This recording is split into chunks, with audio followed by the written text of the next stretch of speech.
So guys, good morning. So hello sa mga kalimutan ko mag-vlog on day. So nagpahingat muna ako guys. Rest. Sa maaga ako nag-prepare ng shop. So may dumating tayo na parcel. At ito ay plansyahin ko yan guys. So itong parcel na dumating, buksan natin.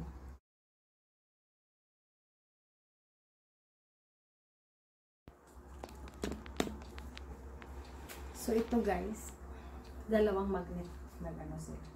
So isa sa taas sa third floor, isa sa dito sa baba. May ano siya guys, magnetic. Yan. Yan. So ilalagay siya natin guys dito. Alam paano ito ilalagay. Here. Yan. Diyan tayo maglagay.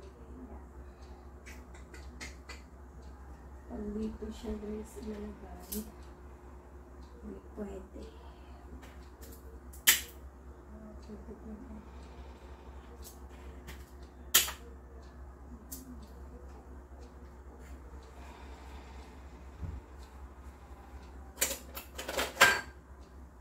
So try natin kung saan siya pwede ilalagay, pero malakas siya na magnet.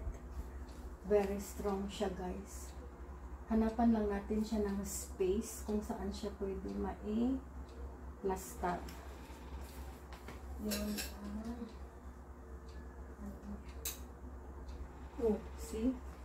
Kahit yung maliit to. Malakas ng kapit. So, napag-isipan ko guys. Kasi mahirap din butasan yung tiles, baka mag-crack. So, napag-isipan ko walang tiles yung likod ng hagdan. Dito guys. So, dito siya ilalagay. Tapos, tingnan nyo guys. So, dito siya ilalagay. Ayan. Hindi nahuhulog. O, diba?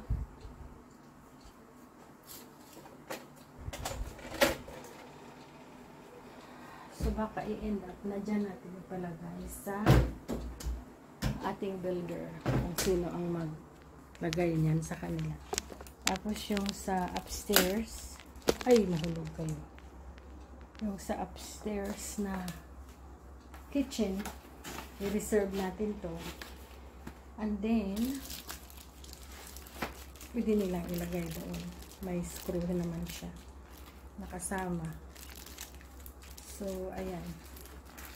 Balik lang natin muna kasi wala. Tapos dito yung builder. So pagdating, ibibigay natin yan sa kanya. So for now, itatabi muna siya natin. That's for upstairs. Ang isa niyan, pwede na natin buksan.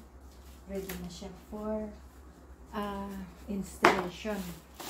So bubuksan natin ito guys. Ang isang parcel. Wow, ang dami.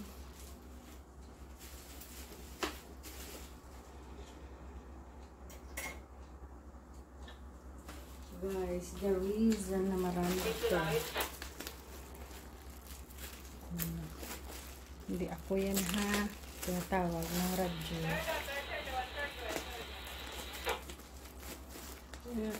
Ito guys, marami. Sana okay siya.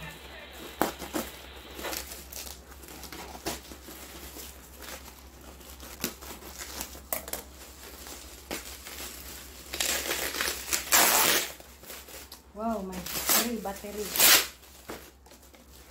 Sige. Ayan, yan. Ano to eh? Buy one, take one. Ayan. Para to siya sa store. Ay, ito. Walang bakit siya may. Ayan. Uy, kasama na yung battery. Buy one, take one ito. Kaya naging 4. Kasi importante na hindi tayo maubusan ng calculator sa shop. Minsan kasi guys, yung calculator sa shop, ayan ang gumana.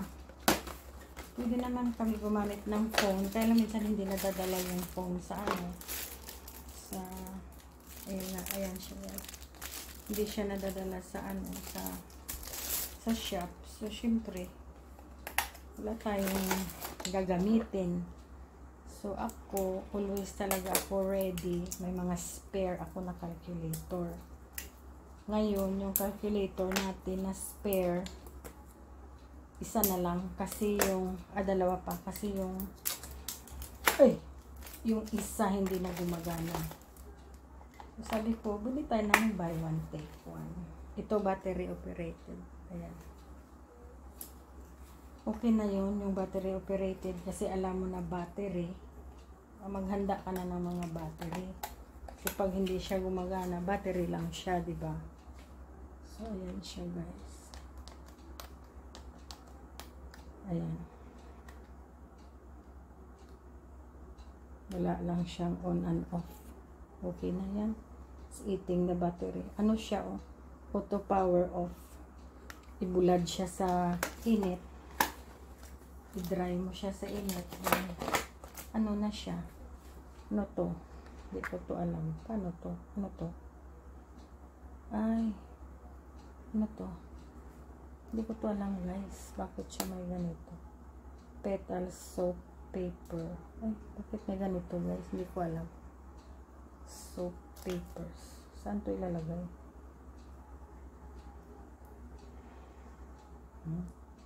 Pabango? Hindi ko alam. Ano ba ito? Binigay lang sa akin. Free. Petal soap. Ay, soap?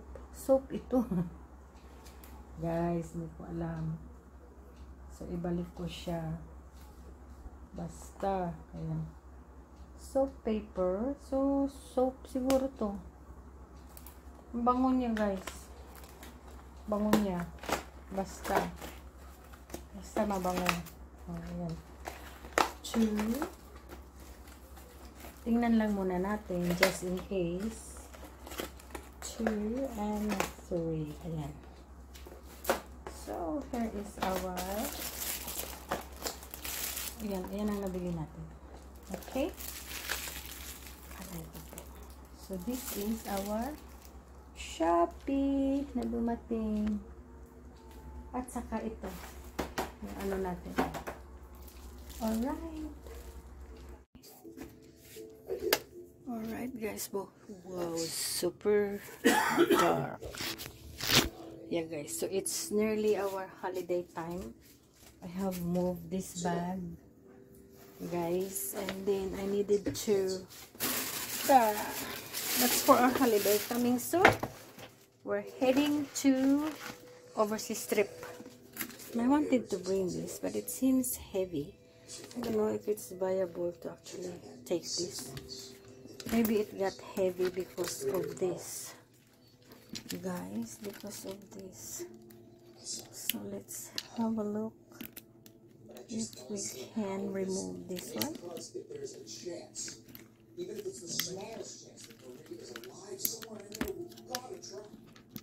Yes. It's not done. So I got this, guys, online. How are you? Yeah, it's very sturdy. Yeah, I think it's good material.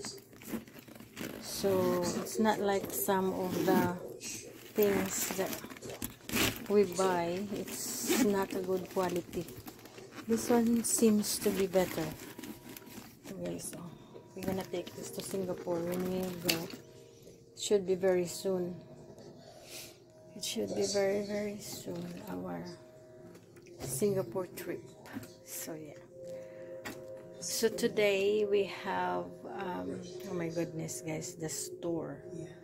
We have the people that go to the GCash, take the GCash from the shop. May customer kami, guys, na parang nakakatakot siya. Sabi ko, magbayad kaya ito.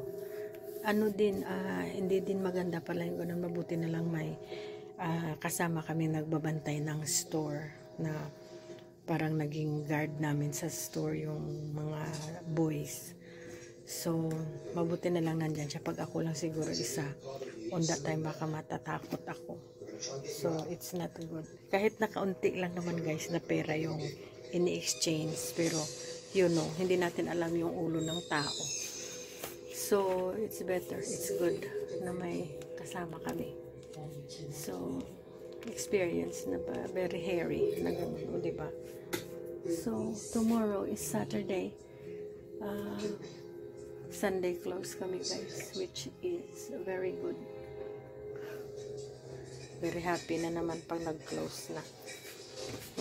Kasi minsan nakakapagod din guys. Maaga pa akong magising, tapos maglinis ako sa 3rd floor, sandali. Tapos bababa ako sa 1st floor, tapos ayan, maglinis habang naka-open ang store. Mag-bell lang naman sila. Marinig ko yan, okay na. Tapos darating na yung yung ang kasama namin na nagbabantay ng ng shop.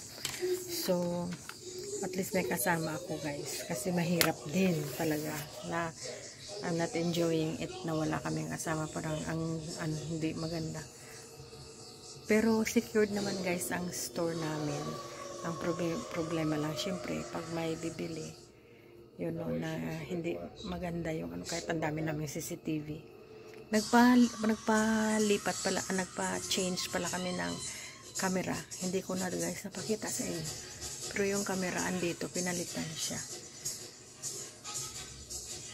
I-remember ko guys, na ipakita sa inyo sa vlog So, ano pa ba ang ganap namin today? Lumabas kami, pumunta kami sa market, kami ni Daddy. May binili lang kaunti. Tapos yun na, uwi na. Sandali lang. Tapos umulan ng kaunti. Nagkaroon ng water ang ating tank sa taas. So, yun. Yun guys, ang story of our life. So I think we have enough to close our vlog. I showed you the what you call tomato trees that Daddy he actually planted. No. Two more. Okay, we will see. Two more tomatoes. Trees. Okay guys, labas tayo dito, gabi na. Naglinis ako dito kasi marumi yung table, kumakain si Daddy dyan. So, ayaw ko na kumakain siya na maano. Ito yung tinanim niya guys. I got 2 papaya tree. Paano to? Tingnan nyo guys, ayan. Ang laki. So, ito yung mga tomatoes. Hindi pa niya nalipat. So, ililipat daw niya pag medyo malaki-laki na kaunti. It's been raining. So, ito guys, ano to eh? Para siyang mangga. Yan.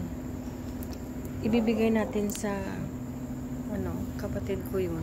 Kasi lilipat sila sa farm. Ayan.